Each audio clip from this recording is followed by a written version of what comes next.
So my current thesis of the fewer notes we have, the better the episode is. This episode is going to be a banger, The man. banger. I know, right? I was just thinking that. Trey's like, we haven't written anything down. This episode's going to be amazing.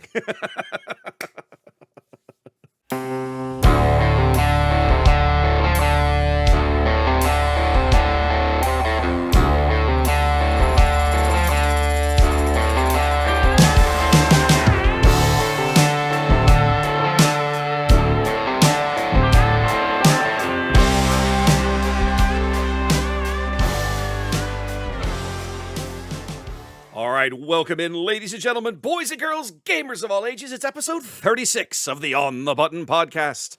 Welcome in. My name is Wes. I'm here with Ian and Trey, gathering as we do every couple of weeks to talk all things Star Wars Unlimited. How you doing, boys? How's it going? Great.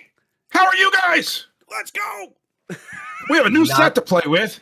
We got cards. We got our personal lives to talk about. I get to relay everything. Oh, this is the best. This is a weird dichotomy because Trey is bouncing off the walls and Ian looks like he's about to fall asleep. It's usually the other way around. Oh, so I've stayed up till 1 o'clock in the morning, 2 o'clock in the morning the last 2 nights trying to get all my cards organized because I keep freaking buying them. You've been sorting because I keep buying them.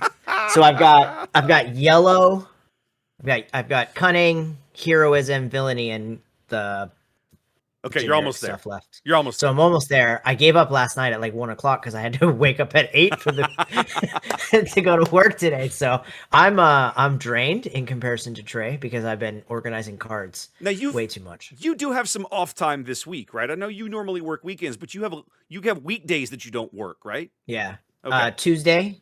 Okay. I usually always take Tuesdays for game night. Okay. And then I think I got Friday. I Okay. got Friday off. Good. That's right, because you and I were talking about you were going to come over and we were going to stream some games. I'm gonna come over on the like table on midday, Friday stream afternoon. some Yeah, games, Friday yeah. afternoon for like release Yeah. day or something. Okay, cool. My Well, Trey- sad, incomplete decks. Yeah, trust me, you're not gonna be the one with the sad incomplete decks. Don't worry about it. Yeah. Don't worry about it. Trey, what's going on here, man? You went from like super mega, like we had this whole conversation. You were gonna grow a big Duck Dynasty beard, and now it's gone. What happened, buddy? And now I look ridiculous. I feel so naked. I haven't looked like this since, I don't know, probably 2003 is the last time I looked like this. So I was growing it. All right. So I was growing it out. Not for there was no event that I was growing it out for. I was like, it gets to a certain length and then the ends of the hair start touching my skin and I start, and then I have to shave it. And so I was growing it out. I was like, you know what? I'm going to be the master of my domain. This little terrible feeling is not going to stop me this time. I'm going to see what it's like. And it actually got out pretty long. I mean, not like Gandalf long, but long for me, much longer. I made it through. Like I championed it. I'm like, all right, well, let's see where this goes. So we have a neighbor. Some of our best friends live right next door, and I don't know how it is with everybody else, but we have a pretty big group of friends around here, and kind of their holidays are taken. You know, this person is Halloween, and this person is the 4th of July. My wife's holiday is Mardi Gras. We always have a big Mardi Gras party, so we kind of go. It's just kind of known. So our next door neighbors, who are our best friends, they do the 4th of July is their big one, and this was a pretty big 4th of July, and so they threw a party. And usually they do an okay party. This one, they recreated a party. So I want to say just, 15 years ago or so, it was their first big party for the 4th of July, and they threw a redneck party. And it was dressed as a trashy redneck as you can dress. Makes sense. It was so much That's fun. where the chops and the mustache came from. So this would have been, so like, I don't even remember. I was in like That's so hunting overalls.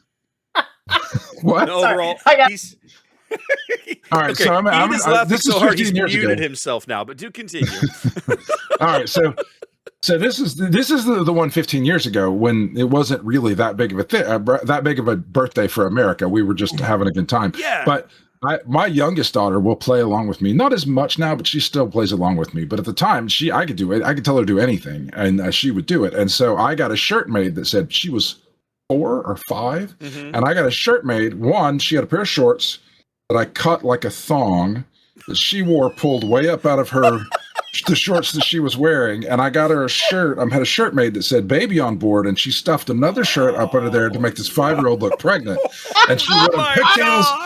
And so it was all out. That was the big one. And our whole family, everybody showed up for this. It was fantastic. We had one of our friends brought his old 1980s Ford pickup, and we put it up on blocks in the front. Like, we live in a pretty nice subdivision, and we put his truck up on the blocks in the front yard, which is way more front yard than my house is. Wow. And then we put a tarp in it and filled it with water, and we made it a bed, and like a bunch of the guys sat out. It was like a pool, and we sat out there and drank beer in the front of this guy's house. And, it was awesome. It was great. So now that we have this pretty big birthday going on, we for the United States, they wanted to do it again. They wanted to do it again. And so this time, neither of my children would go. And it's because I warned them off. All right. So one of them wasn't here. She had to work. Like, she's become a server at a restaurant, and her first new man on the totem pole shift was working the 4th of July. So she's up at school. The other one, I told her what my outfit was going to be, and she was like, peace out. I'm done. I'm not doing this. Nope, not doing that. I'm not going to be there. I don't want to see this. So this I just to describe. So they have a pool. We went next door, and there's people there, and it is dressed as ridiculously America as you can. So this is. I didn't have any ideas about what I was going to do for my outfit. I don't know. I'm just going to kind of dress as normal, and this is most of my life is I wing things, and within the last few days is I'll come up with something, or the last few hours I'll come up with something. I'm just not a planner ahead of time. So my wife looked at me, and I had this big bushy beard. We're back to the big bushy beard. And she goes, you should totally shave your chin and do it was her idea. So to shave this. So to like the Hulk Hogan, the guy in the pith helmet from Jumanji, like that look where you have the beard, the mustache that goes chops, like the crazy chops. So we shaved my cheeks, we shaved my chin. So I had this crazy long mustache that went all the way down to my shin, and then I had the lamb chops on the side, and the rest of it, like I hadn't seen that much of my chin literally since like 2000, since I shaved my head. Wow. And so I saw it, for the record. I saw it at DL because he came after the 4th of July. He came to DL, and he still had the chops and the giant freaking mustache. Just the visualization of that still makes me laugh. How did you not take a picture of this for the rest of us, Ian? I'm so disappointed. I don't know. I'm so disappointed. I don't know. I really am. I have some pictures of my outfit. All right, so this story is worthy of everything. All right, so here, well, you're not getting all the pictures. Not all. You'll get some of them, but a couple. All right, so I wore. What did I have on? So I got these like Crocs that look like they were white Crocs that they was told by my friends that they looked like I'd been walking in a crime scene. They were just red swirls all over them. And then I wore like sometimes you see that it's like a robe, but like a cover up for a swimsuit. And it's like a sleeveless robe, but it was like that. And it was just an American flag. And you could not see anything below the robe. Like the shorts were too short to stick below the robe. And then I had the mustache, and I wore a big American flag do-rag, and I had American flag sunglasses on. And so I walk up, and like I ring the doorbell, and it was fantastic. So everybody, I won the outfit contest. I won the outfit contest, and then I decided to do a victory lap. So I walk into my friend's house, and we're all standing there, and everybody's I would get basically a standing ovation on this outfit that I've put on. And so we're standing around talking, and my brother, who used to live near me but has since moved away since he got married, he lives down by NASA now. He and his wife drove up to be part of this, and he walks in, and he's all done in his get up too, but he has gotten some tattoos, some like fake tattoos that he's got this huge tattoo on his sleeve, and he ordered them for like, it was like $10 on Amazon. So he just wanted the one, and his wife got one, and like a small one, and he throws the rest down. He's like, anybody else that wants one can have one. And one of the ones that he did, a couple of them, they were these big full sleeve tattoos. And so I was like, okay, this is going to make the outfit perfect. We're going to do this. I'm going to put this full sleeve tattoo, and we're going to do it down my spine. Like, that's how it's going to look. Oh my God. So we go, and like, I told my wife, I was like, all right, you can help me put this on. She was like, are you sure you're ready to do this?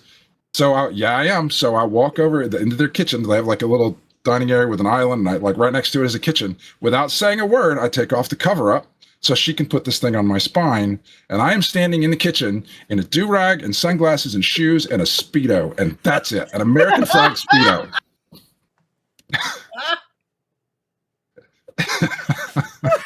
the Speedos where you lost your kids there, boss. That was what I warned her. We're going to put a As warning soon as label you on this put that, episode. when you started listing things to your kids, as soon as the word Speedo got caught, your kid instantly in their brain went, I'm out. We're going to have to put a warning label on this episode because I couldn't think of anything worse. I'd want to see my dad in, bro. Everybody needs to make sure that they don't break rule number 1. Rule number 1 is never visualize. So don't break rule number 1. Do continue, Trey. Oh, that was it. It caused quite a stir as there are like 15 people. Most of them were good friends of mine. Saw me. Yeah, I'll bet they giant did. Me in nothing but a Speedo. So then so we put the tattoo on and I put the cover up back on. Places collapsed in laughter, which is exactly what I wanted. Yeah, yeah. And so then, so I do this. We put it back on, and then Melissa's like, "Okay, everybody, you cannot say about this because more people are coming. We have to do the reveal for them later." So later it was like, "All right, let's go in the pool," and we walk outside, and I take it off again. I had the reveal for the whole new class of people. It was exhilarating. Wow. Well, I can so safely that's why say, I shaved the beard. Yeah. That's why I shaved the beard. I can safely say that I think you and I will never be able to have the kind of fun that Trey does. What do you think? Am I crazy? I don't know. I'm never not going to be able to look at an American flag again. I mean, I will, but it is going to be tainted, I think, in my mind based on the images that have been presented in this episode. In there? That's a little horrifying. Well, we had different kind of fun this weekend, ladies and gentlemen, because this is pre-release weekend for Ashes of the Empire. And Trey, you and I started our weekend on Friday night. We went over to Odin's Lair, whatever it is now. Dragon's Lair. Yeah, and we did the traditional pre-release, right? You get the little pre-release kit, and you sit down with your 6 packs, and when your Vader and your Emperor and your Luke, and you go. So what did you build, man? Did you pull anything good? What did you end up playing that night? I opened probably I don't know if it's the set. I mean, I've only done one, so maybe I just suck at this set. But it was I built my normal pre-release experience is I'll have 2 decks and I'll be the last one finished, and I'll have 2 decks in front of me, and I'll decide on one. And I play my first match and I lose horribly, and I'm like, well, that didn't work any way that I wanted it to. And then I play the other one and I win the rest of my games. No, I didn't. I won. So I didn't lose every match, but I went through 3 different decks and almost lost every match. I rebuilt and then rebuilt and then rebuilt again, and it was awful. Oh, it was just the difference in power level in some of the cards in this set. Like I would be playing out these 2 drops, these 3 drops, these 4 drops, and then my opponent would do nothing for the first 3 turns, and I would be punching them in the face and using my advantage tokens, and then they would be like, here's an enormous card on my 4 drop that you can't do anything about. And then I would be like, well, now I'm dead. Or they would play like a 4/4 Sentinel for 4. And if you can't stop the Sentinel immediately, like all your little weenies are dead. Like they just can't do anything. You have to send them all in to try and kill this one guy. And now you're out of cards because you played all these little cards and you stopped them with one guy. And now he's playing. It just, every time I played it, it was awful. It was a poor experience and I did not care for it. But that's probably because of the cards that I opened. Okay. I can see I had a lot of fun with some of them. There were occasionally that I like one time, one of the decks ended up with Luke as the leader, and I got Luke going, and he healed. I mean, so that I ended up like healing my base for like 12 in one turn because I attacked with a bunch of tiny ones. Yeah. I enjoyed that, but overall, it was not. I did not have a terribly fun experience. Okay, so I didn't have a terribly fun experience for the game part. Like I was like dabbing my eyes. The shirts, the games are terrible. I just got crushed, and I'm just not used to getting beaten like that and feeling helpless in front of the cards. So, but what balanced out the night though is that when at the end of the night I was like, I have a little bit of store credit. I always spend my store credit on carbonite packs. I had enough for 1, and I went up to the counter and I said, I would like 1 carbonite pack, please. And the guy reached up and he pulled it and he handed it to me. He charged me for it. It cost me like $4 because of the credit I had. I opened it, Grief Karga Showcase. So I was like, Let's go. I'm good now. Life feels better now. Got that dub. Life feels better now. Nice. Yeah. Nice. What about you? How was yours? I ended up playing, my pulls were not bad, actually. I opened Prestige Grogu, and then I opened... Me too!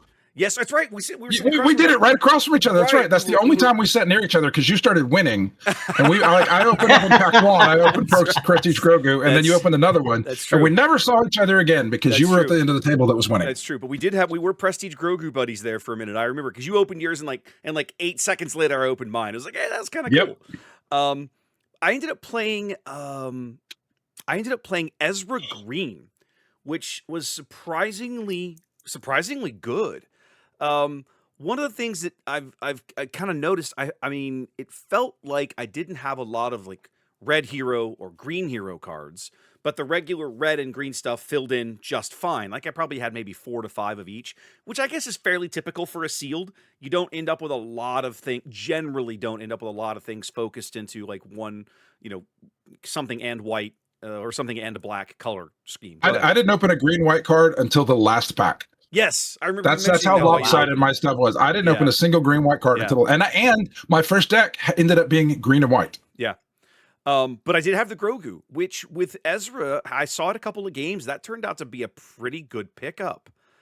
Just because of the little action economy that he gives you. I got to pair that with a green common that I had missed along the way. For starters, okay, so let's talk about some of the green was really kind of the backbone of the deck. There was a green uncommon, the stolen Edda shuttle, which is a 3/5 for 4, but if you have initiative, it gets +2 attack.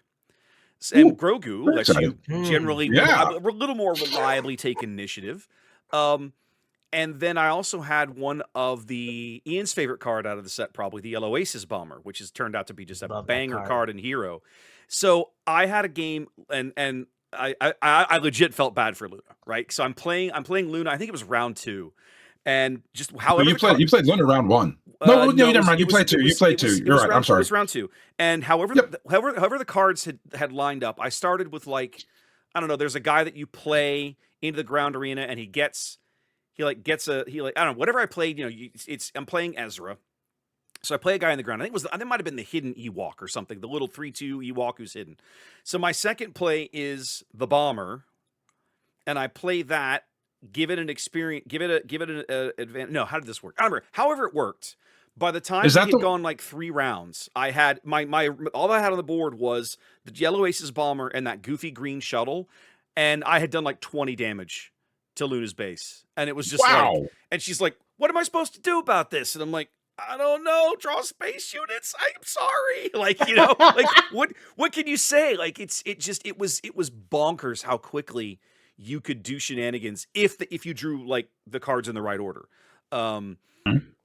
I still think, and I'll talk a little more about Grief later, I still think Grief is probably a little more reliable if you're looking for this kind of a combo. But Ezra really surprised me. And I got my teeth kicked in again by Ezra at your event, Trey. So, I mean, I know a lot of folks are not super high on Ezra in Premiere, and I think there's a valid reason for that. But I'll tell you straight up, if you find yourself playing Ezra in a limited format, Ashes of the Empire, I don't think you've drawn badly. There's a lot of really good cards and a lot of really neat ways you can synergize things with his ability. I ended up going 3-1.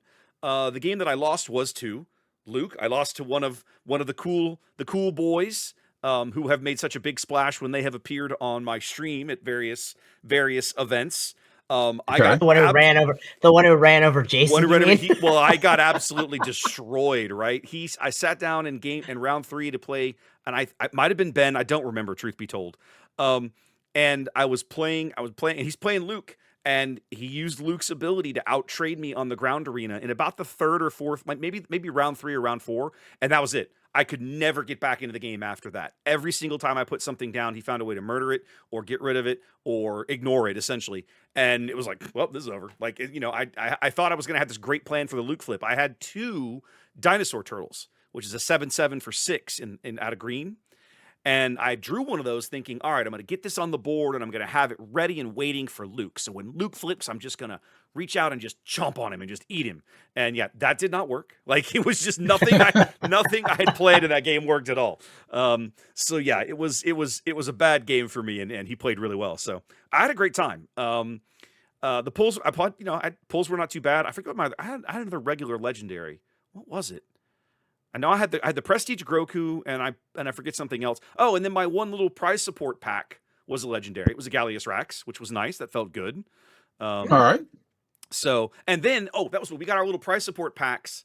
That at the end of that third round, right? And so The regular OP packs, right? no, No. The one actually, booster. so we got one booster and one OP pack. So you're talking about the booster he gave out, okay? Booster, right? So my booster had a legendary, and I was pretty happy with that. Well, then Ben, this is right after Lucas kicked me in the teeth, right? So Ben's sitting there, he opens his up, and he had a showcase Grogu in his, so he was pretty happy. He was pretty happy. Yeah, that was a really good event. I had a blast. And then we had and the last round I got to play our visitor from Australia, Caleb. I didn't realize he was there. Caleb was here. He's been touring the US here for the World Cup. He had been up in Dallas. He was telling me he'd been up in Dallas to watch the Australians lose, unfortunately, and had then been down here to do, touristy stuff, and was here for this and wanted to come play. I think he was playing in 2 or 3 different pre-releases over the course of the weekend. And then I think he said Monday he's going to New Orleans, and so a couple of us were we're hooking him up with like tips on where to eat. I gave him a couple of good restaurant tips and some things he should try, and he was just adding it to the list. He found a hostel somewhere down near the French Quarter he was staying in, and so I was telling him about the streetcars. I was like, you can get around real easy on the streetcar system, showing him kind of where to find it and everything. So but it was fun to talk to.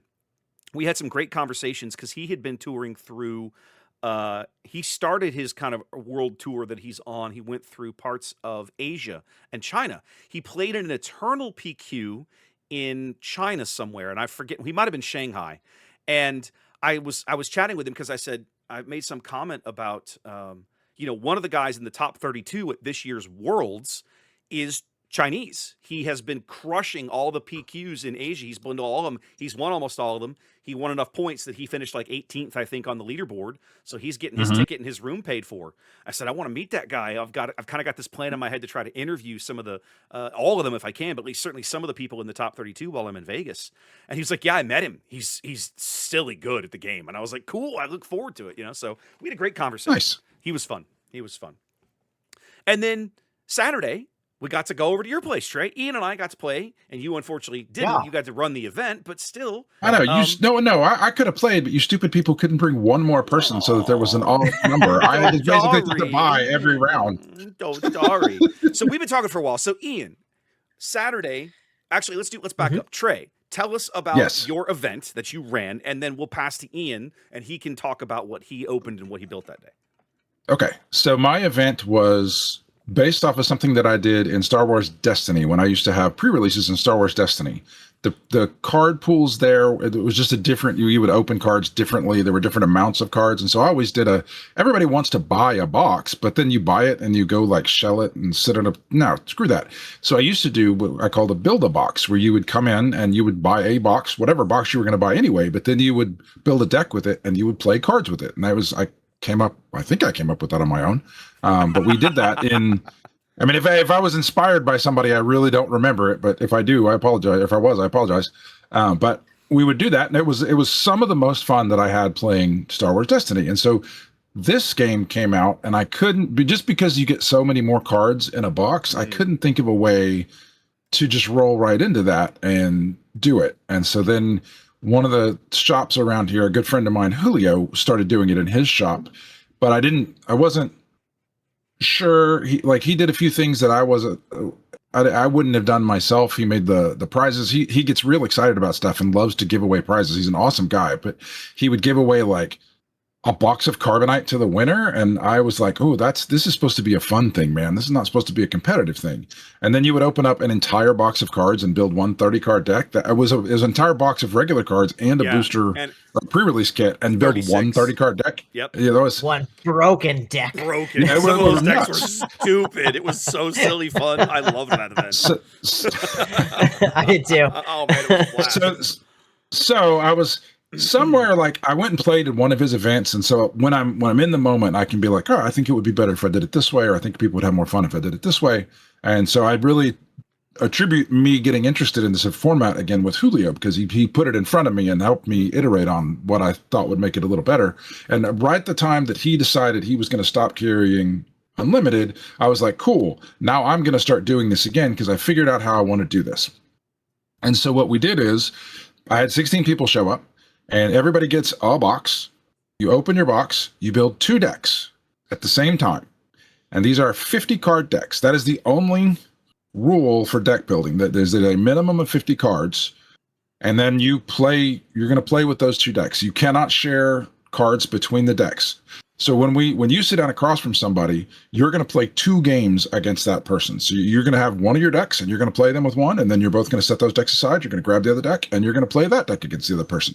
So and you get 3 points for a win, 1 point for a draw, and 0 points for a loss. Very card game, very World Cup. And so that's essentially what it was. You built at least a 50 card deck. If you opened 10 of something, you could put it all on your 50 card deck. So that's what I wanted to do. And one of the other things that I thought was fun, I was pretty pleased with how it turned out. I don't know how you guys felt about it, but I always like to do a lot of door prizes when I hold events, because as cool as it is for the people that are there to win the ultimate prize, there are a ton of people that take part in these events who just go in knowing they're not going to win. They're just there to play. And so I want to incentivize them to keep coming out, because when they spend money, they're the bulk of the people that spend money. And so when they spend money, and they come out, I want them to have a good time. I want them to walk away with something. So I did a bunch of door prizes like I usually do. But this one I did with running it like a white elephant game. And so I had 16 prizes out there. And the first 3 people got to roll twice. But basically, your options are you can steal something that has been taken before, or you can go up and roll for one of the prizes that's on the prize wall. And so the first guy got to roll twice, and he chose between 2 things. And the second guy and the third guy, and they both rolled twice. And then it was just in between rounds, it would do 5 or 6 people would be like, all right, so-and-so, I pulled your name out of the hat. Do you want to roll or do you want to steal something? And so by the time we got to the last round, the very last person, it was like a chain of 9 things in a row got stolen. It was pretty fantastic. And I gave away a lot of the leader cards and the token. I want to say the Mandalorian tokens that I did were the most popular. Yeah. But then by far. I gave away you get the kit that is like the advertisement kit. So I got 3 of the big giant oversized cards, and those got given away. One of the ones, sometimes you see people with the stand-up cutouts of the life-size Darth Vader or whatever. I got one of those for this set. And so I don't remember if it was Ben or Finn, one of them won it. So they got to take it home to Krista, the cookie maker, got to deal with that when they got home. Super excited, I'm sure. I got the cool Luke cards. So if you're out there at the stores and you see those cool Luke promo cards, I got that cool big Luke. I stole it from one of the kids. I felt bad. I told Carolyn, I was like, I stole it from a kid. And she's like, meh. So you ended up with that? Oh my goodness. I was helping him take all that stuff out to his car because they got too much stuff. Yeah. And he was like, hey, I thought we got one of the big Luke cards. And I was like, nope. I don't know, man. Nope. Ian made sure he went home with that. So now James is going to listen to this and be as soon as I saw it, stole it from my child. I did 100%. As soon as I saw it, I was like, if I can get that, I told Wes, if I can get that prize, I'm going to take it. At first you came over because you rode with me, right? And you came over and you looked at me and you kind of nudged me. You was like, can we fit that big stand-up thing in the Jeep? And I was like, oh yeah, sure, no problem. We'll get it in.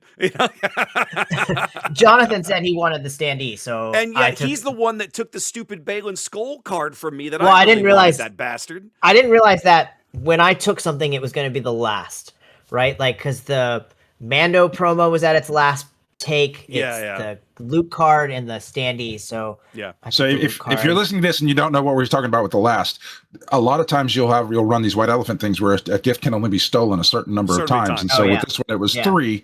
So basically the 4th person to hold a prize, they cannot have it taken from them. So because the first person gets it and then it's stolen, because otherwise you just end up with a big circle every time with whatever that people have decided is the best prize. So by the time I want to say, Ian was like the next to last person or the very last person. So a ton of stuff ended up with one more steal. It was like, if you take this, you keep it. And I was like, I want that Luke card, man. I'll take the Luke card. I told my wife it was the Luke card of the standee, and she's like, I would have made you put the standee in the trash. So very glad I took the Luke card.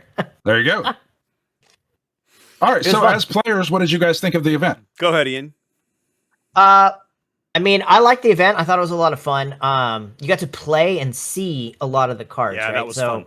It's hard to really know what a card does until you see it in action, right? I fell into when I started playing a bunch of the games. I fell into a trap that people had told me they fell into during pre-release, which was thinking that Moff Gideon and making him keyword awesome is amazing, right?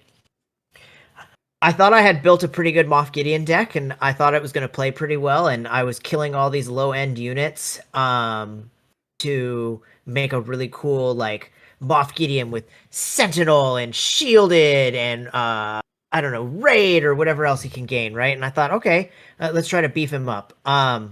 The problem is that once I lost Moff Gideon, I wasn't drawing... I put too many small units in the deck, so I wasn't drawing any of my like bombs. So I didn't pull any like the best bomb I pulled was the Task Walker. But that just allowed me to heal. Okay. That everybody's gonna call it the Trash Walker. But anyways, it just allows you to put either pull a card out that costs 7 and put it in your 7 or less and put it in your hand, or put it on the bottom of your deck for 3 health. Because I only had these like 2 and 3 cost units, I just kept taking the health. I didn't pull a Pre-Vizsla or a Chimera or something like that I should have pulled to have built a deck. So I did not have a very good time with Moff Gideon. I actually changed from Moff Gideon leader and a couple, like I must have asked Wes for his keys like 10 times. Yes. Because I made the mistake of putting my box in the card because I didn't want to mix it with anybody else's, right? Because like everybody's got their box sitting around. So I wanted to protect my cards because there were some cards I really wanted in there. So I must have gotten the card like a dozen times. Eventually, I ended up on Balin's Skull. Okay. Yeah. And just playing large units and just trying to keep like one big space unit or one big ground unit and just keep beefing it up. It played much better. I did a lot better. Like I was in the games that I played with Balin. So that was pretty nice. A lot of people told me that during pre-release they fell into that same trap, and once Gideon's off the board and if you can't pull anything, you're dead in the water. The other deck I built was Ezra Yellow. I tried Mando the first game because I just wanted to see how Mando would work. I pulled 2 Grogu, so I thought with Grogu and Mando and a bunch of support, I could maybe make this work. Well, I ended up with like 500 cards in my hand and no aggressive negotiation because it's not in the set. It's not in the set. So it was like, at one point I had like 10 cards in my hand, and I was like, if one of these was aggressive negotiation, I could win. If 2 of them were aggressive negotiation, I would definitely win. So I switched up to Ezra, and I won only 1 game the whole time because I waited to the last game to change to Ezra. But I'm just really familiar with Ezra as a leader right now. So I only won 1 game, but I had a good time building. I would say that a couple of cards really impressed me. Master Stroke. It is a 2-cost yellow cunning unit. Event. Event. Yeah, it says attack with a unit. It gets +1/+0 for this attack for each unit the defending player controls in this arena. People were not trading. So I would have this 1 unit that I would then attack for like, I think I got an Ezra attack in one time for 12 because he had like all his guys on the ground in it and helped me win the game. But I got a bunch. No, I won that That's game the one he because won. of Master that was Stroke. the one. Yeah. But like I only stayed in a few games because of Master Stroke. Like I had a space unit and I needed to kill like 5 space units in the air, but like I got to kill the biggest one, so I would play Master Stroke to clear out the biggest one with my 1 unit to something large. Yeah, you can so trade up. that played really well. Yeah, really well allowed me to trade up for like a low cost unit. So that's a cool card. I would tell you that like in draft, it's something I'm going to look for in draft because it will help you close out a game pretty easily because there's not a lot of trading, and there's also I don't want to cuss, but there is a ton of Sentinels in this stupid set, and it really bogs down the games. It really does. I think I'm going to build heavy space decks. Well, that's the Space Sentinels are not as good, and the only like really good Space Sentinel is a 12 drop, which you're never getting to anyways. And by the way, if you need to trade for one, I've pulled like 7 of those stupid legendaries. So upset about that stupid space unit. That's another reason that I think Ezra in limited formats is arguably one of the best leaders you can be on. That inherent saboteur that he comes with is incredibly strong. Well, and it's just really good. And he plays super well with support. Yes. He wants to play fast. Yes. Ricky Bobby attack that base, Yes. right? So support is huge. And If anything can do 3 damage, it's amazing. Yeah. Yeah. Or anything that you can get up to 3 damage with his little advantage shenanigans, right? So I tried a bunch of different things. I played a bunch of different leaders to try to get the feel for it, for a few of them to see how they would play. I did not do well. I did not build very good decks. Poor Wes's key battery is probably running dead with the amount of times I unlocked and locked his car that day to make different changes. At one point, I left my water in there, so I had to go back and get my water. Like, I went back like 10 times. It was ridiculous. But I had a really good time. I love the build a box events. I think they're a little more fun when you can build like 30 deck really crazy shenanigans. I think I missed that in it a little bit because they felt like normal regular decks. They didn't feel like these. Nobody's deck felt like this like crazy, outrageous. Like I pulled. Now I didn't play. I don't think anybody who won because I'm only playing other people who lose. Right? I'm pretty sure that's how Trey did it by points. Right? You're matching people. Yeah, that mapped everybody by points. Yeah. So I'm playing the other bad decks, but nobody seemed like over the top, like blew me out. Like I lost a lot of games by an action here or there. Like I didn't feel overwhelmed. In some of those, in the Julio 30 card deck, like for the jump to light speed one, I won that one. And I had the most ridiculous, like I had like 5 shoot downs and like 60 of this card. Like it was just ridiculous. It was awesome. So I missed a little bit of the jankiness, but it played better and it was more fun to play. It didn't feel like I never sat down and went, "Oh my god, it's over in 10 seconds." on that vein, the only comment I'll make is that I struggled to put together 2 50-card decks because I couldn't necessarily find enough early game plays to support 2 50-card decks in the one box. I had I built the 2 that I built and played. I built Moff Gideon blue, and then Trey just hung up on us. Then we'll have to wait. He was very upset with your comment. There we go. Okay, he's coming back. How dare you? How dare you mark my event, sir? Okay, he's back now. He was so mad he had to hang up the cut. So mad he had to hang up. Right back in. I switched windows, and just when I clicked in this window, it happened to like the little hang up button popped up right under my mouse. So anyway, I built Moff Gideon blue, and finding enough drops to get that deck going for me was a challenge. I had 5 of the little remnant interceptor thing, the little the 2-drop 2/2 tie interceptor. That was solid. And then after that, like all of my early game plays were just absolute hot garbage. I had like the 2/2 Sentinel and some other odds and ends. They were just not good. Ezra, I had an embarrassment of choice for early game plays. I was cutting cards out of the 2-drop slot, so that felt good. But I struggled like the color, like, and the other thing the deck that I really wanted to build was Bo-Katan. I pulled a Bo-Katan leader, and I had quite a number of like good like mid game and high end Mandalorian plays to like really build a nice solid Mando themed deck. I couldn't get it started.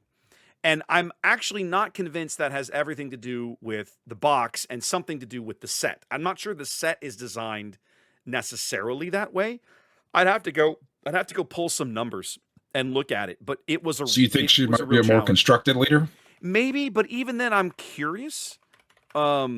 Just because, let me look at this here. I'm just taking a quick glance at the card list right now. Yeah, there's not much here. Like the Bo-Katan 2-drop in green-white is a really good, solid 2-drop. After that, you've got the Warrior Clan Kryze. So you've got those 2, and then that's basically But it. you've got the tokens. The tokens, I think, are where she's supposed to make up her thing. You've got all the right. like the cards that make tokens. Right, and I had only, like, Grief Karga would be, like, the unit Grief Karga would be a great one to start in that set. I had one of those in the box, and then the Covert Veteran and Straight Hero. So, like, it's possible to do it if you pull the right mix of cards, but it's highly specific if you're confining yourself to this set. So that just didn't work out. Anyhow, I had a tremendous amount of fun with it. My pulls were pretty good. I had pulled a Chimera, so that slotted so right into Gideon real easy. I had pulled 2 of the Scorpenic Annihilator droids in the uncommon slot, so I knew I wanted to do a blue-green deck in some fashion. And then I had three or four of the goofy 3/4/3 shielded sentinel things that Imperials get. I had an Enoch. I basically went through and pulled every Imperial card I had in the deck, in the box, into a pile, and started figuring out what I wanted to do with them. I even put in stuff that was out of aspect. I played 3 of the Emperor's Champion, which is the 3/5 shielded saboteur in yellow villain. Because Gideon's game text is like, if an Imperial dies, you can exhaust him and play a different Imperial for 1 less. And I'm like, well, if I pay 1 extra for this guy in the right matchup, I'm okay with that. That's not terrible. Yeah. I had really good luck with that deck. It definitely I got run over by aggro in 1 game. I played a Grief Karga red with it, and it played very well. And then I played into Ezra yellow and got ruined. So some of that, I don't know if it was just the card lines or Ezra just being a little better in that format or whatever. But I had a lot of fun playing Gideon. What I learned about kind of the conclusion I came to about Gideon is you can't fixate on his flip side. Right? When he flips, you're going to get whatever you get, right? And that can be fun too, because his game text is always looking at the discard pile. I had a game where I flipped Gideon out and then played the little shielded sentinel next to him. So then my opponent had to clear that thing, and when he did, it goes to the discard pile, and now Gideon becomes a sentinel immediately. And I'm not sure he had banked on it working like that, but that's how the card is worded. So it was like, oh, this is kind of nasty. But I'm realizing, I think the strength of Gideon is trying to use him to break the cost curve a little bit. I was able to definitely play some things earlier than I think folks would have expected, but just because of, you kind of just the way he works. He's not ever going to be the best leader in Constructed, but I think there's more there to explore, and I'm definitely going to spend some time with him. Just to add, I think he's a good leader in Eternal. Yeah, in Eternal, you think so? Yeah, the one that whatever format you can use all the sets. Okay. Right? Is that Eternal? Yes, that's Eternal. I think that's on. I mean, you'll certainly have access to ramp things like you'll be able to ramp. You'll be able to ramp. You'll be able to just use ramp, and then just the amount of like large, really great high-end Imperial units that are made. Go back to set all 1. The sets. Right. Vader. Yeah. Devastators. Like 10 different Devastators Avengers. You can play. Avengers. Like yeah. Right? Yeah. I think in that kind of aspect, like that's a good set. I think the other thing that took people by surprise in this set is just focused on Imperials. I had a lot of restore. There's the little 3-drop 3/3 guy that's restore 2. He's an Imperial. He's in blue. He's an Imperial. He's like a dirt common. Yeah. There's all of those little those 2-drop TIE interceptors have restore, and they have support. So they'll pass their restore onto things that don't always have restore when they come into the board. Sometimes you'll get an extra heal that off of something that shouldn't have normally healed. Like there was a really interesting, it made a difference. And then of course Chimera kind of has a restore function, right? You're healing the way that card works. I had 2 or 3 of the reinforcing light cruisers, right? Which is the 5/5 that exhausts the unit when it comes in, and it's got restore on it. So it was a fun little deck to play. It was solid. The other one I built because it's probably something I'm going to look at in Premiere is Grief Karga Red. This past week, I believe Rebel Resource did a really good video on this. I'll link it in the show notes if you guys haven't seen it. But it really kind of made me go, I'm interested in this. And so I decided I was going to explore it. I was like, this is what I'm going to play today. I'm going to find a way to make this work. It helped that one of the legendaries I pulled in the box was Zeborelios, who is a really good card into those decks. Playing the very first game of the day, I was playing Jason, our local TO, right? And I forget what he was playing. He was on Moff Gideon as well, I think, maybe? No, he was playing Sloan. He was playing Sloan Blue. And I'm playing Grief Karga Red. And at one point, I had Blade 3. So Blade 3 is the little 2/4 B-Wing that when they attack your base, it gets an advantage token. Every time your base takes damage, it gets an advantage token. And then Grief had put one on it when it came in, and then I played Zeb or something. Anyway, at one point I look over and it's got 7 or 8. But after Zeb hits the board, it's got like 7 or 8 advantage tokens on it. So it's going to swing pretty hard. It's going to swing for about 8 or 9. But the way Zeb's game text works, when all those advantage tokens are destroyed, each one of them deals an additional damage to the base. I hit his base for 18 in one attack. Ooh. Yeah. That's so nasty. Zeb is a monster in this set, and that was I watched that video from Ryan and was like, I don't think I'd put that together about Zeb, and then seeing it on the table made me a believer. I was like, oh my god, this is insane. This card is amazing. I think Zeb's definitely being slept on a little bit in Red Hero aggro, so that was really cool. Grief, however, is not being slept Grief, on. I don't think is being slept on, not necessarily. No, but he's going to make a good splash at Galactic. I think Somebody's going to get him into top 8, I think. I hope so, because I think it's a really, just looking at the way, having watched the video, having played the leader now a little bit, right, in a limited format, I definitely think there's something there, and I like the way that they've constructed that deck. I'm definitely going to try and put that together myself, and that may be what I play at the LCQ on Friday at Vegas, because I don't want to play some kind of sloggy control thing that I'm going to be spending 35 minutes in game 1 for 8 rounds. My brain's going to melt. I can't. I can't. So I got to find something that's fairly clean and aggro-y and has a lot of good options. And I'm definitely looking at Grief Red for my early Premier stuff. To be able to change the math on ambush, yes, is huge. Is really deal. Just a huge big deal. Yeah, it is. That's going to make a big. I think is going to make a big splash. When I play against it, like it's rough. Yeah, it can be rough at times. So speaking of Premier, guys, we've actually got new cards in our hot little grubby hands now. Trey, what's got your juices flowing? What are you going to start deck building now that you've got stuff to play around with? Well, I don't know. What? Because I have pushed back so hard against this I've been so busy that I don't know the cards. I'm sitting here listening to you guys talk about cards and having to look them up. You actually have cards in your hand, Trey. You have them now. I know. I have 4 cases over there, but I've been too busy. I've got too much stuff going on. I'm going to start looking at them next week. Fine, I'm ignoring you now. Ian. No. What color do you just real quick, Trey? What color do you play your Rio in? Blue. Again. Blue, right? Blue. You need to check out this new blue ground unit called Trexler's the Trexler. Armored Marauder. That card is so good. 6 cost, 5/6. So I think Rio flips at 5, so you'd have to wait a turn to flip him. Blue or blue black? It's blue. Straight blue. Grit. When played, you may give a shield token to unit that costs 3 or less. I mean, that's kind of not great, but I had that in mind. Yeah. Mm-hmm. Flipping Rio onto that grit unit, as soon as I saw that unit and I opened it out of a pack, I was like, Trey's gonna put Rio on this and I'm gonna punch him in the face from across the table. It was my first thought. Like, that's pretty rough. And I think there was a yellow one I saw too. There's like another yellow really good ground unit. Yeah, I know that's a good strategy you use. I had the same when you thought. play Rio, that works really well. I had the same thought. There was another one that stuck in my brain as being a ground transport. I was like, oh, that's sneaky good. What was it? See, this is why I don't have to think about it at all. You guys will do it all for me. This is awkward, and it's in a color you don't normally play Rio with.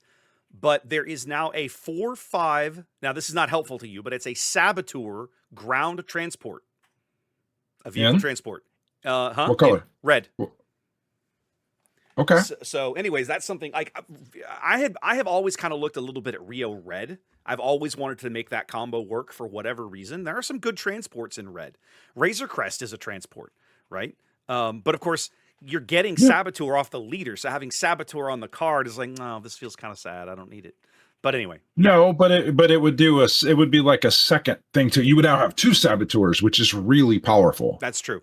So you would flip Rio onto something else, and then this guy would. Right. But anyhow, so all right, so Trey's out. Ian, what do you got, buddy? What have you been looking at from a constructed perspective? So I've got 2 decks that I've been playing a lot that I really like. I got Ezra Yellow that I really enjoy. First of all, he's like one of my favorite Star Wars characters. So the fact he's a leader unit now, I'm super excited about. I bought Trey's little printed card because I think it's way better than the showcase. And then so that deck's really fun. It needs some more tweaking though. Like it has no legs. Like it's either win in 5 or win on 6 flip or lose. But I'm thinking that that mastery card that I was using, I think that might help because people aren't really trading off with Ezra, though you should. You really don't want Ezra to, if you're playing against Ezra, you don't want him to have units. You don't want him to pass that advantage token around. But And then the other deck that I'm playing that I really love, that I think is probably going to be my main deck, is Talzin Red. Yeah. The blue red villainy right now is Super so strong. fun to play. Yeah. It is unbelievably strong. The additions of Pre-Vizsla in that deck, the addition of Ninth Sister in that deck, um, make it Marok. really. Morok is huge. Morok's got a double use where you can throw a constructed lightsaber on him, and now he's a giant saboteur unit that you have to deal with. Like, there's a lot of different things you can do with that deck, and it is a lot of fun right now. I think I enjoy it most because it's got like a 50% rage quit ratio. Um, if I can get good control of the board and keep it, and I don't have to like no glory or shatter point and hold those for like giant cards.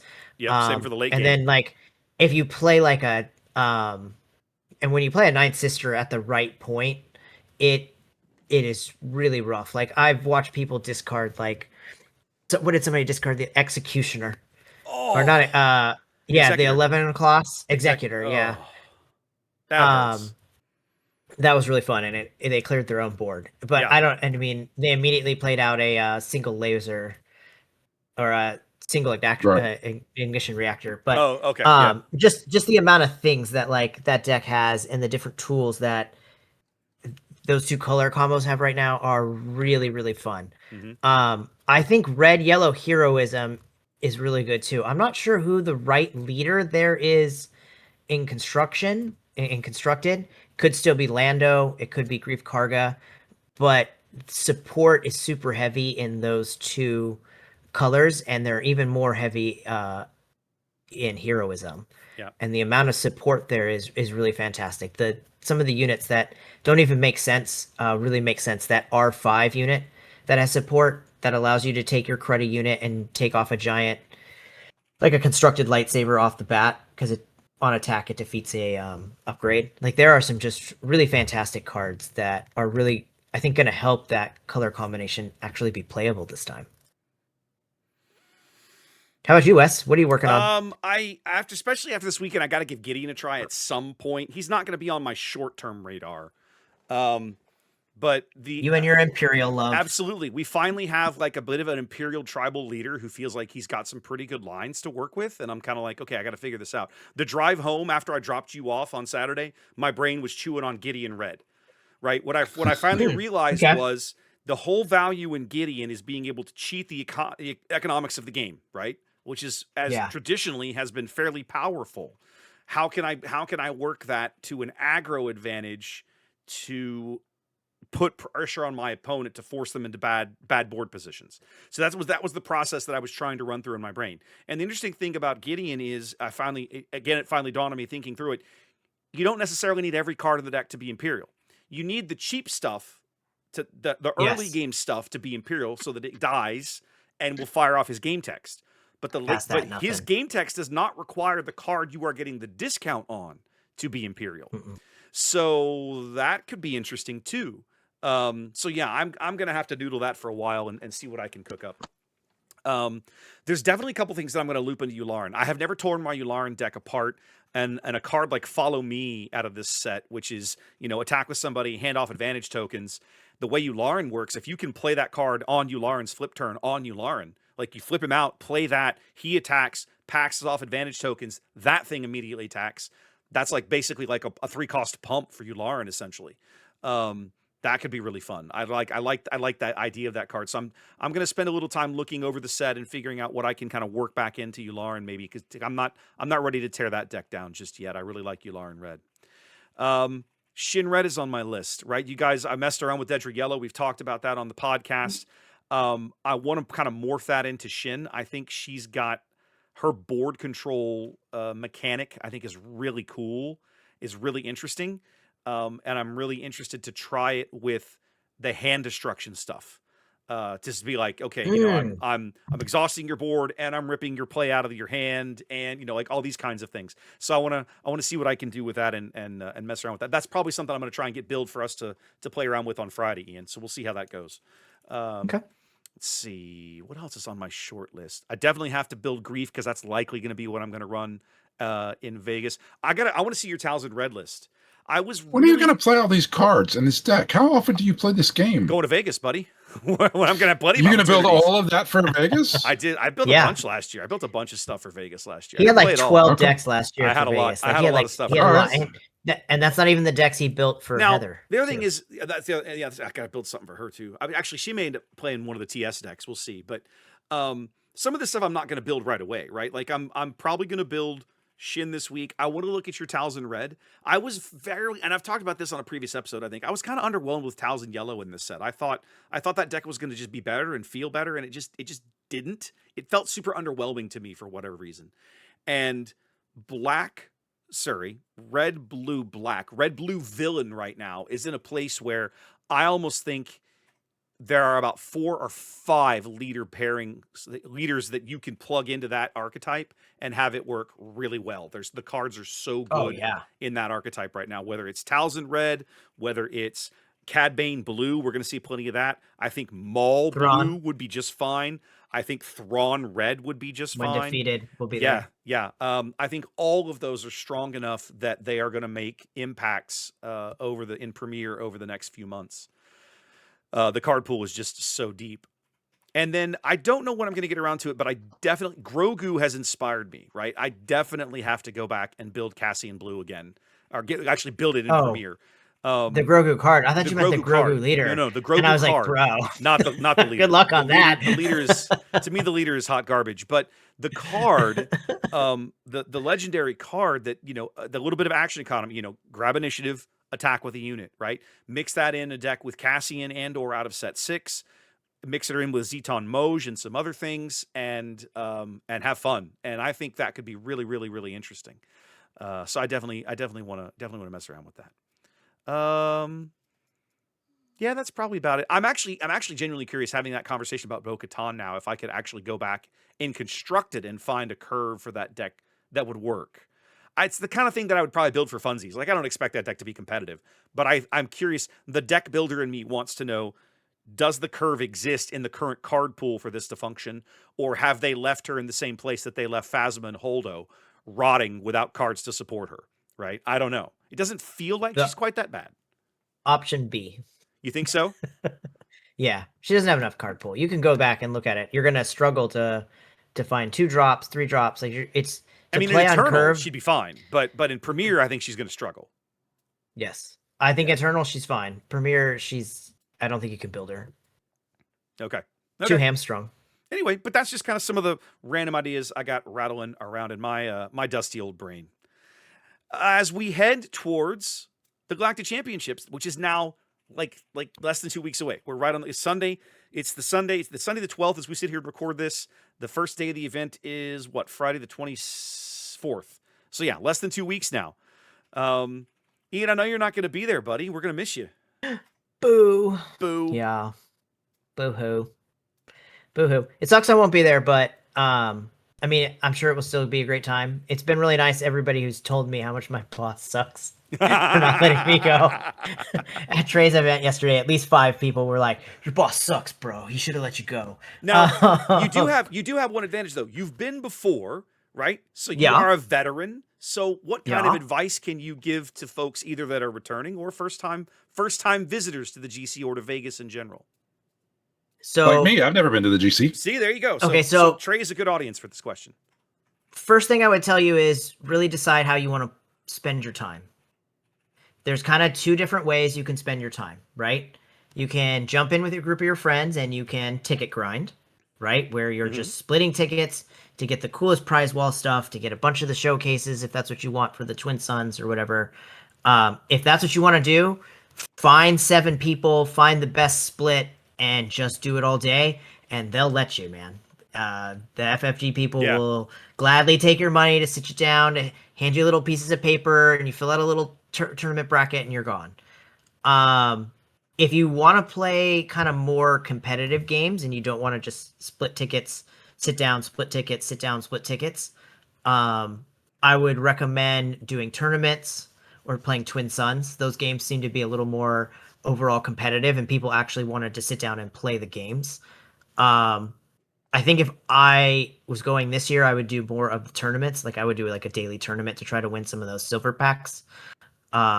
That's just my personal opinion, because like an unopened silver pack's worth like $90 right now from last year's GC. So, yeah, you could really make some good profit by just sitting on those. Yikes. But that would be my advice. Now, I hope everything goes great. I'm always worried, last time they really struggled and they had this really advanced plan to fire off pods where they're using pucks and all these different things. So I hope that they stick with it and make it easy and have people in different lines. But I'll warn you, if you're there to play side events and the line's not moving, you're in trouble, right? Like when they were doing a good job of it Saturday and Sunday, the line was moving. You were getting in line, you were in line for 10 minutes maybe, and you were sitting down playing a game. Whether you were ticket sharing or you were actually playing a game, you weren't waiting more than like 10 minutes. If you're standing in the same spot for 10 minutes, you're in big trouble. Go look at a tournament and find a tournament so that you can play some games. That's my really only worry, is that they don't get the line going. But just really kind of figure out what you want to do and how you want to spend your time. Do you want to sit down and be competitive all weekend and play really meaningful games? Or do you want to just get as many cool freaking prizes as possible? Both are great ways to go. I watch people have fun do both. For me, I think I would have had more fun doing more competitive games. All right. The other advice I will give is go out and enjoy Vegas. Anything you want to do in Vegas, you can do. Whether it's semi-legal, legal, or Legal or illegal, you can probably find it. But like, if you like classic cars, there are 5 or 6 really good classic car collections in the city. If you like burlesque shows, you can go see a burlesque show. Did that last year. If you like sightseeing, you can go sightseeing, like to the Grand Canyon and stuff. There are all these different things to do in Vegas. Enjoy Vegas. If you get carded out after day 2 and you don't want to go play cards on day 3, there's plenty of things to do. Somebody will find you. If you just literally search, can I do this in Vegas?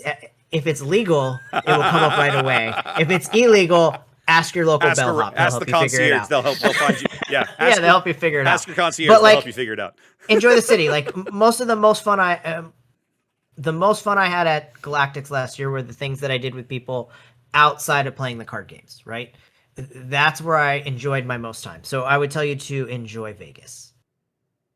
A difficult time enjoying Vegas because I cannot gamble.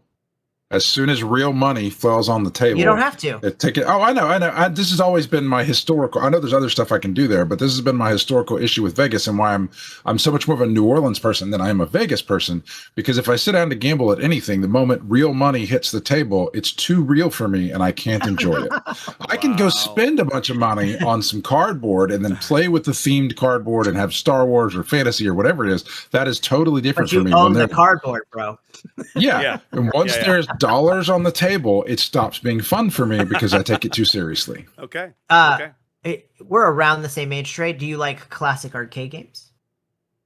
They're okay. How about, do you like classic pinball games? I can go and have a good time doing them, but it's not stuff that I would enjoy. I'm not going to be like, oh, I'm going to go to that. The world's largest pinball arcade is there. I've heard that's cool. That'd be fun to go to. There's like tons of things. Like I would tell you, like on the Strip, like if you don't like to gamble, I would tell you, New York has a modern arcade where you win tickets. But if you go over to Excalibur, you can have like a 90s style arcade where you're playing Street Fighter and Marvel vs. Capcom and shoot 'em up games and stuff like that. Just got my attention. There are always something to do on the Strip if you find the right spot. Okay. The one that I'm most excited about seeing is the Sphere, because I've seen it on TV. I haven't been to Vegas since it was there, and apparently we're like right next to it. You will be able to see it probably depending on where your hotel room faces. You very well might be able to look out the window of your room and see it. We could last year. Okay. Our room. Okay. Our room on the backside of the Palazzo Tower looked last year. We looked at the Wynn, the Sphere, and the mountains. We actually had a really nice view, truth be told. Nice. Cool. So speaking of planning your time, I'm gonna pimp my YouTube channel for a minute. This podcast will be releasing in the wee hours of Monday morning. Later this morning, my side event video, like I did last year, will be going live on my channel. So I've done a little bit of my engineering brain analysis of, what's a good way, if you're focused, if you're worried about spending too much time, focus on time or focused on money, how do you spend your time trying to grind out side events and earn tickets and stuff? That video is coming literally today. spend tickets daily. Yes. Spend your tickets daily. I think that's Sunday, definitely a lesson. Everybody who's played in tournaments all weekend spends Sunday in line to get their prize stuff. So if you win side event tickets on Friday and you win side event tickets Saturday, make sure you cash them out midday Saturday. If you start waiting past midday Saturday when people start dropping out of the main event to grab more side event tickets, that's when you're going to start losing out on more prizes. And listen for the overcast people of, we are out of stock of. I pay attention to that if it's something you want. I honestly think if there's a whole bunch of stuff on the prize wall that you want, I would recommend sitting down and building yourself like a priority list. And as you earn enough tickets to work through the list, don't wait. Get up, go get your mat or your play set of whatever, and get it done. That way you are not running the risk of just stock hoarding tickets all weekend, and then at the last minute you actually have to go. You actually want, and the stuff that you want is not there anymore, or the line is ridiculous, or whatever. Now they've supposedly fixed some of the prize wall problems this year. There are 2 prize walls in the room, not just one. On Sunday, there are 2 physical locations. On Sunday, the one in the compete hall is not open to players not in the Galactic Championship. So if you are still playing side events on Sunday, you can only use the alternate other prize wall or whatever, okay? Okay. Yeah, that's going to work. I'm just saying that's what they've told us. Now, and I hope they don't start selling things again. That was a big problem last year. I agree with you there. The other thing they've told us they're doing... I'm sorry, say that again? What did they do? You could walk... So I saw this happen in front of me. This is just something I saw. I watched somebody take $1,000 worth of cash, hand it to the people. They got side play tokens, so tickets to play side events. Yeah. They then walked over to the prize wall where they would trade you 1 for 1. So one of those $5 tickets would now be worth 100 prize tokens. And they bought 30 super laser ignitions. And then there was no more super laser. Last year wasn't really the prize wall. They basically bought the card out. Yeah, it was the paywall. You could basically buy anything you wanted at an expensive price. Yeah. So hopefully they don't do that. That really hurt them a lot, I think, with prizes. So hopefully they're not doing that. Yeah. The other thing, what was I going to say? It's gone. Oh well. Anyway, it'll come back eventually. I'm sorry, dude. That's fine. It's fine. But the bottom line is that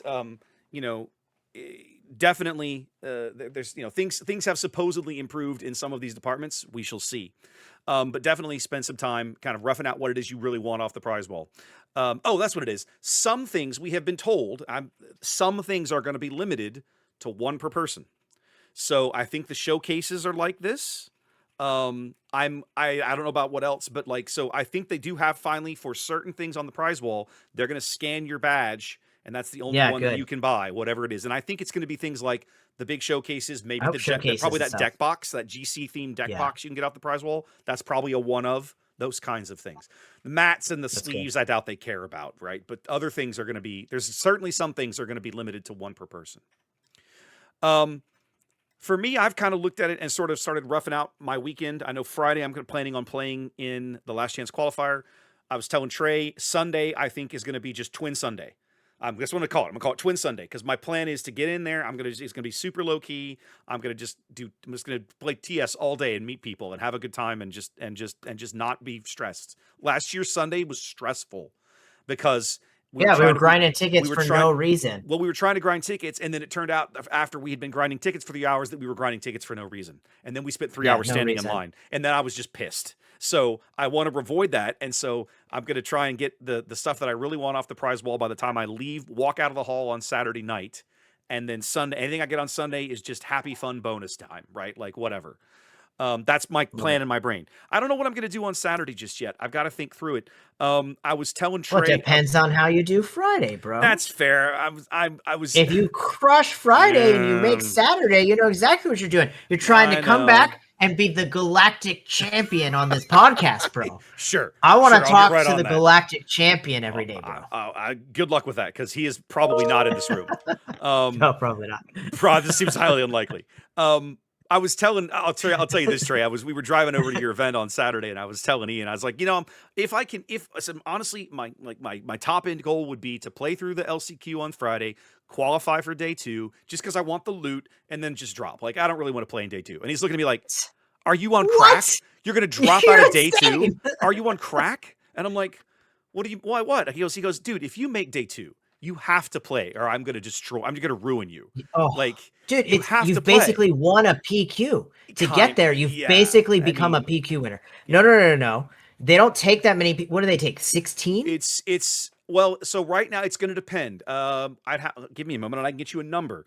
But basically, it's not many. It's anybody with 7 points. 7 wins or 7 better. wins. At the moment, there are 1,000 people signed up for this event. Literally 998 as I sit here during recording. That doesn't sound appealing at all. To play in an event with 1,000 people in it? Well, my point is that, Trey, is that you play in a tournament that size. You're playing in a tournament of 1,000 people, and you make the second day, and you're just like, I'm not going to play. You're freaking rolling, bro. Like, your deck is working. You're playing it well. It's just a dumb. It's so. I was so upset with him in the car. I was like, dude, that's the stupidest logic. You're such a smart person, and you always think so logical. And you're like, yeah, I basically want a PQ, but man, my chances aren't that great. Anyway, like, it's you crushed 1,000 people. It's running the numbers for me. Give me a minute. Grok, I fed it to Grok, so Grok's gonna spit me out. I don't know. I don't trust AIs. We're about to have a. All right, so here it is. So I don't trust no AI. Okay. With 1,000, I think he rounded it up basically. I just plugged in 1,000 players. Well, you'll tell a story in a minute why. 1,000 players at 8 rounds means that there should be looks like about 35 people that they'll qualify out. 35 people. Yeah. Bro. Yeah. That means you beat 900. I mean, 900 people, so bro. Let's put it this way. My deck's no good. I have zero expectation that this will happen, but fair enough. I understand your point now, having actually seen the numbers. I didn't realize it was quite that small. But anyhow, so right now I would say Saturday is my flex day. I'm probably leaning towards the super sealed stuff. I remember I was telling Trey about the super sealed events, and his eyes lit up because Trey, as I recall, half a box. Bro. Yeah, you get like a half a box to build a sealed deck, and Trey was like, "What?" Yeah. So I think that's going to be fun. That sounds fun. Yeah, I think those are going to be good. And the payout and the prize wall payout for those is pretty good too. The ticket rewards, they've done a really good job last year. Like the pod events, like just playing regular draft and sealed pods, the ticket payouts were terrible. Absolute crap. They're way better this year. They've brought them up to where there was no ticket. It was like 100 tickets for participating. Almost nothing. It was dumb. It's exactly right. This year, they've actually fixed that so that now a Premier pod, an Eternal pod, a Draft pod, and a Sealed pod pay almost exactly the same thing for playing out all 3 rounds, which is a nice change of pace. So yeah, they've done a better job kind of balancing the scales this year, and I think you're going to see more people taking advantage of. I would draft and sealed to go drafting and just rare steal all day. Rare. I mean, all day. Maybe you never complete know. your set real fast. You never know. Could happen. Could happen. One of the things that we're going to be doing at the GC, the podcast, myself and Trey will be there. We're going to have some fun giveaways for folks that find us and identify us and recognize us from the podcast. Trey, tell us about the work you've been doing on these bases, these on the button base cards you've been making. So we talked about the Houston ones that I did, and you were both like, "Oh, we should take those and give them away." I'm like, I mean, maybe for people in Houston, but it doesn't really translate to the wider people from outside of Houston who get to see the Battleship Texas as their red base, and that isn't. So I tried to come up with some on the button specific ones, and I have, and so I'm getting them. I'm actually, after this is over, I'm gonna go put together the print order and get them all printed up so I can pick them up on Tuesday. And it's going to be 4 bases because there's 4 colors. And they're just random 30-point. It's a 30-point base is a 30-point base, whether you're using this or that or the on the button base. So you could play it with in like Twin Suns or something. Sure.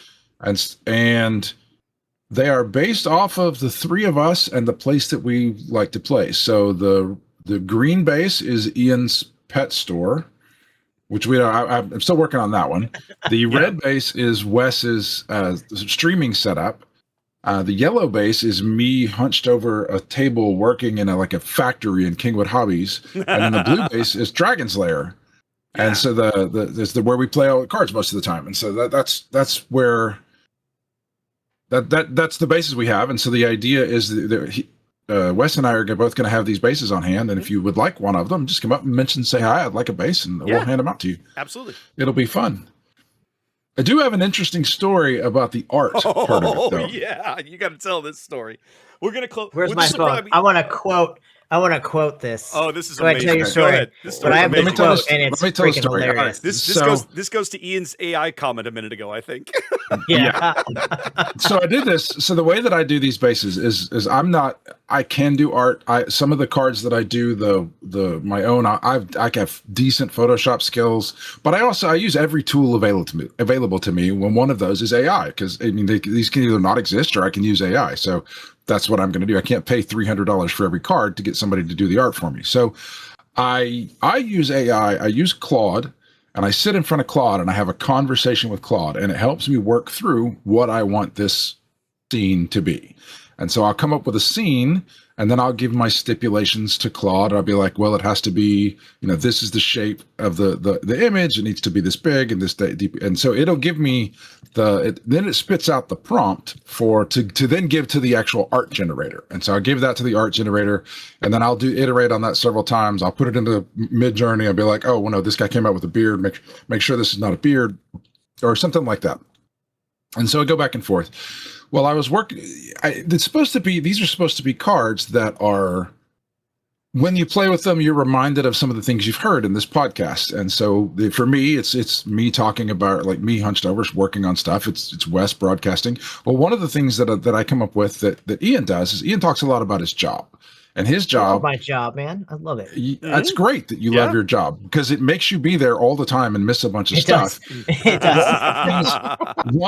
I'm happy you love it. If you hated it, then you would just be losing out. But one of the things about Ian is that he talks, and this is neither good nor bad, this is just a thing that Ian talks about, how he went to work and he made the company money and he made himself money. Like, that's the point of his job, and he's pretty upfront about that, and it's fine. But that's what it talks about. So when I'm talking to Claude and generating this prompt, I start off with, like, I want a pet store. It needs to be kind of, the tone of the image needs to be green. There needs to be pets. My original idea was we were going to have a line of sad people going in one side with their animals and happy people coming out the other side. And then I said, there needs to be like a money theme, like dollar signs somewhere, or it just needs to have money incorporated in it, because that's what Ian talks about. I didn't tell it that's what Ian talks about. And so it starts spitting things out to me, and I'm like, okay, now here's what we're going to do. So when I was able to do, like, the one for me is like, it was a bald guy with a beard, and the one for Wes is this Sea Raptor character. So those are pretty easy to do. And so but the one for Ian, I was like, Ian, I want to put your, Ian loves the Force. So I made him into like a Jedi character, was the idea. And so I was like, Ian, it's not getting your face right. Send me a picture of yours, and then I will use that. And I was like talking to Claude. I was like, hey, Claude, can I use a picture to do a face swap to influence one of the characters? And he was like, sure, just give me you want to post it into Discord, right click on it, get the URL, post, and it does how to do it. And so I texted Ian, send me a picture so I could put your face in this. And then it sends me the picture. It was a big blown up picture of Ian with R2D2. And so I, like, cropped it in so it's just his face, and I put it back into Discord. I copied the URL. And then I was like, I gave this URL to Claude, and I said, here's the picture we're going to use. Bundle this in with the prompt, and this is what you're going to spit out, the prompt that has this URL in it, so then I can just give the whole thing, copy and paste, and do the whole thing to Mid-Journey.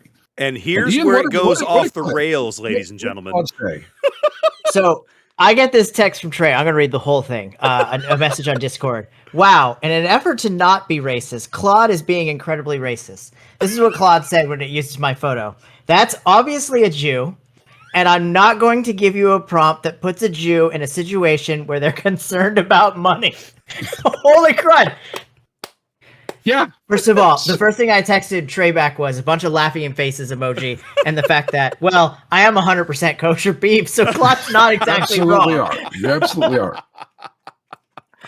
This has been Oh my god. the funniest thing in my house right now, by far. By far. My wife has gotten in like 7 or 8 great jokes after she's taken a picture of me or something since this has come out, and she's been like, I wonder what Claude would say.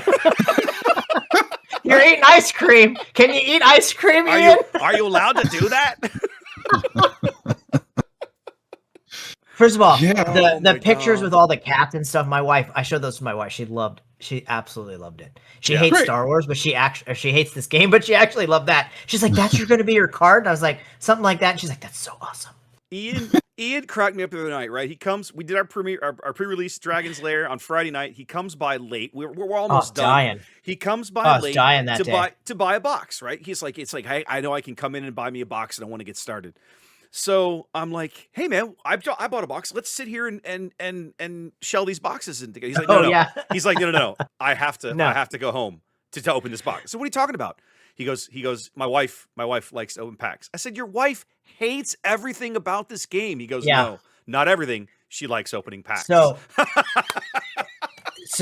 the last few times that I've pulled showcases, we've been opening the box together, and like I'll open just a random pack and I've pulled the showcase. Okay. So the rule is now that any pack that I don't have to open to play with right away, she wants to open because she wants to open that showcase. So she's literally just like opening up, and she goes through them, and she literally just puts all the pretty cards in front. She doesn't know what's good or what's bad, so she puts pretty cards up front. So like she handed me a pack. She absolutely knows what's good or bad. She just doesn't care about it in the context of the game. No, fair enough. No. So she handed me a pack the other day where like in the back of the pack was a what was in the back was Admiral Akbar, a hyperspace Admiral Akbar, which is a legendary card, right? She doesn't even care about that card, doesn't pull it out. In the front of the pack is a hyperspace foil, the new Loth Cat. And she's like, this is the coolest card ever. And I'm like, it's semi-playable, awesome. but what about this legendary in the back? She's like, Admiral Akbar's ugly. No, that's great. Wherever you get enjoyment out of it, that's fantastic. She wants to be the person who pulls the showcase, because like I bought the last showcase I pulled, I think, was in Legends of the Force. What set's Qui-Gon in? Legends of the Force? Yes, Legends of the Force. I remember when you opened that. Yeah. So I opened a second one, actually. I bought a random Carbonite pack from the comic book store down the street. Wow. And I opened it in the car, and it had a showcase in it, and I sent her a picture, and she's like, you can't open any more packs. I open all the packs. Wow. So since then, she opens all the packs. Okay then. Okay. So is that considered money in your household? What do you mean? If you open a showcase, is that considered like a money thing for you to fight over? Oh no. Okay, I'm just wanting to make sure that this is Claude appropriate. Yeah. I think for the first set, when we opened good cards, I did sell those because they had such insane value, right? Like I got $100 for a hyper foil, or I got $150 for a hyper foil Vader one time. Like, wow. Yeah. Meanwhile, I had one passed to me in a draft. Yeah, yeah, you just never know. But for that first set, we did sell a lot of the cards. But since then, she's realized that like I play with them and I like this game, and they're just my cardboard. Okay. So very cool. All right. Well, on that note, ladies and gentlemen, we're going to call it an episode. We appreciate you guys being here. Our next episode is going to be a bit of a hybrid. Trey and I are going to record and we're going to be in Vegas recording our portion of it. We're going to be bringing Ian into that call. So if you see us in Vegas on the floor on Sunday doing some recording, that is what we're up to. The goal, fingers crossed, we'll be able to record the whole episode from the floor. We might end up having to break it up into sections. We'll make that call. It's going to depend on how long we get to use the table there. We'll figure all of that out when we get there, because we don't know everything. Might be a short episode. Might be a very short episode. But it'll be from Galactics, bro. Right. We might do a short episode from Galactics, and then once everybody gets home, we do a little follow-up or something. We'll figure it out. You guys stay tuned. We'll keep you in the loop on how that's going to work. I would like to remind the two of you that I will not be going. So if you have extra prize tokens at the end of the day, just buy me random shit. I'll take whatever I can get. We got you covered. Beggars cannot be choosers. We got you covered. Okay. We're going to make something happen. Trust me. I'm going to make something happen. At a minimum, we'll figure it out. We're going to make it happen. There's enough people from Houston going. I think we can figure something out. Love it. All right. So before we go, I got a thing. So got one more. Every once in a while, we like I don't know. We all have jobs, so we don't need to like whore ourselves out for this thing to be like 5 stars and ads and whatnot. We just sit here and have a good time. But every once in a while, we'll remember to be like, oh, you should leave a review because that helps people find us, and we should do this. But I heard the best one yesterday. I heard the best one yesterday. So here's what people need to do this week. When you are listening to some other Star Wars Unlimited podcast, you need to go into the comments and say, this podcast is amazing, and I love the guys that do this podcast that we're listening to right here. But those guys at On the Button, they're the real deal. If you like this podcast, those guys are real good too. So see if you can, do a little viral marketing. I don't know, man. We'll see. Trey wants to get himself yelled at Galactic. Yeah, seriously. By other content creators. People be looking at me. They'll be like, "We like you, but you got to leave him outside, buddy. You can't bring him in here. I would we say, don't serve his kind." I would say Trey's trying to get himself beat up by other content creators. That's not going to happen. No, that's not going to happen. I've seen Trey. Trey is huge, and nobody's going to mess. Yeah, with no, Trey. I'm not worried about. That's the least of my concerns. But no. Yeah, no. Trey, I love you. Let's put it this way, Trey. I like where your head's at. But as someone who's been doing the Twitch and YouTube thing for a while, I'm going to say that's probably not going to be well received by the other people. So, how about just give it a like so my wife doesn't think that only 7 people like it? I like where that I like that vote. I think that's reasonable. Go ahead, Trey. You were going to say if you something? listen this week, just hit the like button for us so my wife thinks that more than 7 people like us. I love it. Because that's how she judges me every week. She doesn't listen to the podcast, serious? but she does That's how we all tell judge me. you. Wow. She does tell me how many people like it every week. I look at the like button right before we get started just to see what people thought of Ian the previous week. Wow. I love to go in the comments. If you leave a comment, I'll always reply. That's true. You're at least in the YouTube. You're better about keeping up with YouTube comments than I am. I'm very bad about. I love YouTube. About remembering to go over there. So YouTube. Yeah. We have YouTube comments. Yes. Almost every episode. Yeah. All right, Ian's better about picking them up than I am. I think YouTube is the greatest website ever created, bro. That thing is so awesome. Good. It's so good. Not gonna lie. I want to see a concert I saw back in 1992. Let me find it. There it is. Right where you left it. Yep, exactly. All right, ladies and gentlemen, we appreciate you hanging out with us for some more SWU action. We'll see you again in a few weeks, live from the floor of the Galactic Championships. In the meantime, you guys have fun. Enjoy your Ashes of the Empire pack cracks. Hopefully they are good to you. If you're traveling to Vegas, be safe. We'll see you there. Come find Trey and I. Say hello, and we will catch you guys next episode. Y'all take care until then.